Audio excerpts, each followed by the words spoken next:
મિત્રો આપણે સાંભળીએ આજે રામકથા। જય શ્રી કૃષ્ણ ને રામ રામ। મારો વિડીયો ગમે તો લાઈક करो, शेयर करो और सब्सक्राइब करो।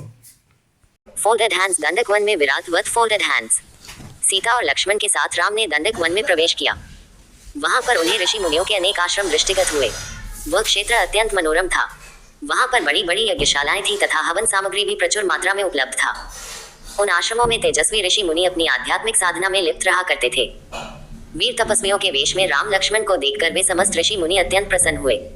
राम, सीता और सीता का समुचित सत्कार करने के पश्चात वे बोले, हे राघव, यद्यपि आप वन में हैं किंतु हमारे लिए आप ही राजा हैं। हम वनवासियों की रक्षा करना आपका परम कर्तव्य है। आत्मचिंतन में व्यस्त रहने वाले यहाँ के निवासी तपस्वियों को दुष्ट राक्षस निर्विघ्न रूप से ईश्वर आराधना नहीं करने देते। वे उनकी तपस्या में विघ्न तो डालते ही हैं, साथ ही साथ निर्पराध तपस्वियों की हत्या भी कर डालते हैं। इसलिए हम आपसे आग्रह करते हैं कि हे रघुनंदन, आप उनसे हमारी रक्षा करें। रामचंद्र ने उन्हें आश्वस्त किया कि वे शीघ्र ही इन राक्षसों का विनाश कर इस क्षेत्र को निरापद कर देंगे। वहां से उन्होंने महावन में प्रवेश किया, जहां नाना प्रकार के हिंसक पशु और नरभक्षक राक्षस निवास करते थे। ये नरभक्षक राक्षस ही तपस्वियों को कष्ट दिया करते थे। कुछ ही दूर जाने के बाद बाघंबर धारण किए हुए एक पर्वताकार राक्षस दृष्टिगत हुआ। वह राक्षस हाथी के समान चिंघाड़ता हुआ सीता पर झपटा। उसने सीता को उठा लिया और कुछ दूर जाकर खड़ा हो गया। उसने राम और लक्ष्मण को संबोधित करते हुए कहा, तुम धनुष बाण लेकर दंडक वन में घुस आए हो। ऐसा प्रतीत होता है कि तुम्हारी मृत्यु निकट आ गई है। तुम दोनों कौन हो? क्या तुमने मेरा नाम नहीं सुना? मैं प्रतिदिन ऋषियों का मांस खाकर अपनी क्षुधा शांत करने वाला विराट हूँ। तुम्हारी मृत्यु ही तुम्हें यहाँ ले आई है। मैं तुम दोनों का अभी रक्तपान करके इस सुंदर स्त्री को अपनी पत्नी बनाऊंगा। उसके दंभायुक्त वचनों को सुनकर राम लक्ष्मण से बोले, भैया, विराट के चंगुल में फंसकर सीता अत्यंत भयभीत एवं दुखी हो रही है। मेरे लिए यह बड़ी लज्जाजनक बात है कि कोई अन्य व्यक्ति उसका स्पर्श करे। पिताजी की मृत्यु तथा अपने राज्य के अपहरण से मुझे इतना दुख नहीं हुआ जितना आज भयभीत सीता को देखकर हो रहा है। मुझे ये भी नहीं सोच रहा है कि इस दुष्ट से सीता की कैसे रक्षा करूं। राम को इस प्रकार दीन वचन कहते सुनकर लक्ष्मण ने क्रुद्ध होकर कहा, भैया, आप तो महापराक्रमी हैं। आप इस प्रकार अनाथों की भांति क्यों बात कर रहे हैं? मैं अभी इस दुष्ट राक्षस का संहार करता हूँ। फिर विराट से बोले, रे दुष्ट, अपनी मृत्यु के पूर्व तू हमें अपना परिचय दे और अपने कुल का नाम बता। विराट ने हंसते हुए कहा, यदि तुम मेरा परिचय जानना ही चाहते हो तो सुनो। मैं जय राक्षस का पुत्र हूँ।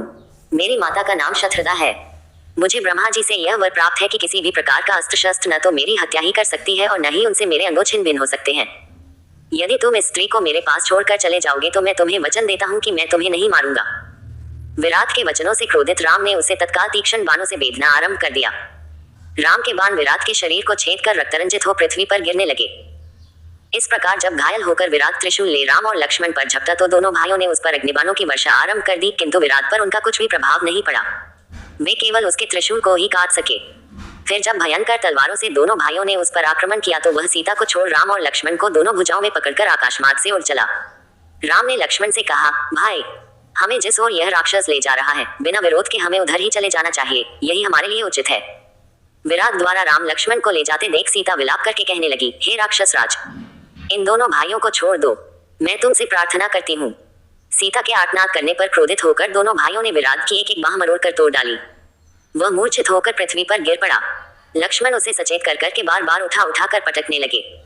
वह घायल होकर चीत्कार करने लगा। तभी राम बोले, लक्ष्मण, वरदान के कारण ये दुष्ट मर नहीं सकता, इसलिए यही उचित है कि हमें भूमि में गड्ढा खोदकर इसे बहुत गहराई में गाड़ देना चाहिए। लक्ष्मण गड्ढा खोदने लगे और राम विराट की गर्दन पर पैर रखकर खड़े हो गए।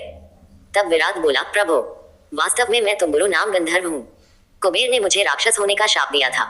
मैं शाप के कारण राक्षस हो गया था। आज आपकी कृपा से मुझे उस शाप से मुक्ति मिल रही है। राम और लक्ष्मण ने उसे उठाकर गड्ढे में डाल दिया और गड्ढे को पत्थर आदि से पाट किया। सारा वन प्रांत उसके आर्तनाद से गूंज उठा।